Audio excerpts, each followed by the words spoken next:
จะสอนวิธีการตั้งค่ากล้องเนาะเอาเปิดมันทางกลางนี่โอเคมันจะเขากดเมนูเนาะโหมดตัวนี้แสดงว่าเขาไปโหมดตัวนี้แสดงว่าเขาต้องการไทยเป็นโหมดตัวใดเป็นนี้วิดีโอบอกหรือว่าไทยพูดหรือว่าเวลาไทยพัดและวิดีโอพร้อมกันเป็นนี้นะแล้วแต่เขามันถ้ามันจะมาวิดีโอก็กดโอเคตัวนี้โหมดตัวนี้แสดงโหมดกันไทยภาพแล้วแต่เขามัดตรงนี้เป็นความชัดของภาพ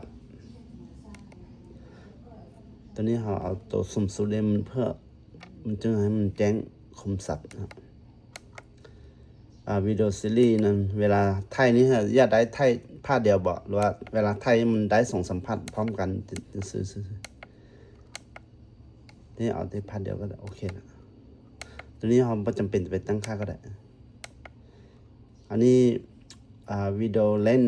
หมายถึงว่าความยาวของวิดีโอตัวนี้แหละตัวนี้เขาจะต้องการเขาจะได้ว่าความยาวของวิดีโอตัวนี้ได้ประมาณจัดนาทีเขาเข้ามาตัวนี้อันนี้10 วินะถ้าเขาต้องการประมาณ30 วิเขาก็กดขั้นตัวถึงนี่นะกดขั้นตัวถึงนี่มันจะเล่นไปเลยได้30 วิแล้วเนาะถ้าเราต้องการเขาก็กดตัวนี้โอเคโอเคมันจะโอเคละเรื่องลงมาอีกทีนี้การบันทึกเสียงตัวนี้หมายถึงคนไวในการจับภาพเนาะตัวนี้แสดงตัวนี้เขา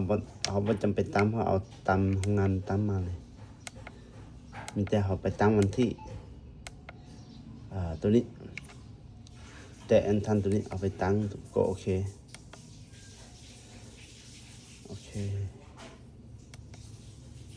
ถ้าเรากดโอเคตัวนี้มันจะเลื่อมเข้ามาตัวนี้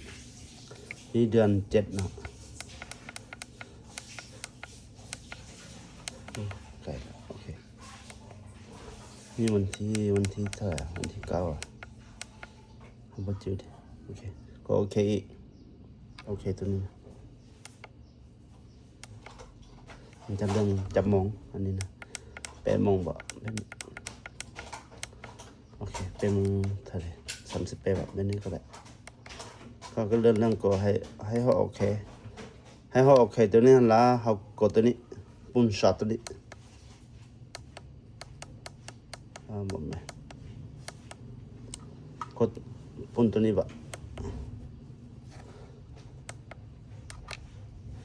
หมดไหมเขากดที่เรื่องมาเขาโอเคตอนนี้เราเขาก็กดปุ่มโอเคแสดงว่ามันได้ละอันนี้มันถือว่าฟอร์แมตเขาอยากตั้งว่าปีเดือนวันปีหรือว่าวันเดือนปีมันถ้าเอาแบบวันเดือนปีก็อันนี้เป็นรูปแบบของวันเดือนปีเฉยๆถ้าอยากกลับเขาก็กดเมนูตัวนี้มันจะถอยมันจะกลับมาโฟโต้สแตมป์ตัวนี้มันถึงแล้วตัวนี้เวลาเขากดตัวนี้แสดงว่าในภาพนั้นจะโชว์วันที่เดือนปีเท่านั้นอันนี้โชว์แต่วันที่อันนี้ปิด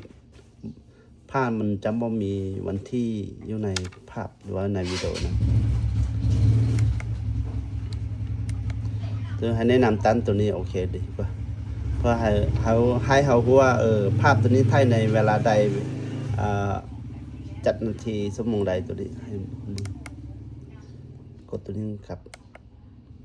ตัวนี้พาสเวิร์ดเนาะตัวนี้มีแต่เขาตั้งแล้วเขาต้องจื้อเด้ถ้าเขาตั้งแล้วเขาบ่จื้อเนาะตัวนี้เขาจะบ่ฮู้เขาจะเก็บบ่ได้คล้ายๆคืออันนี้เป็นรหัสหลอดหน้าจอนี่แหละถ้าเขากดตัวนี้เขาต้องกดตัวนี้เขาต้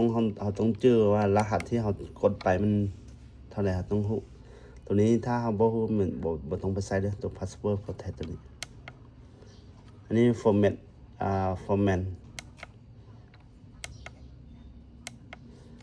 อันนี้รีเซ็ตกันตั้งค่าซื่อๆเป็นเท่านี้แหละหลักคือ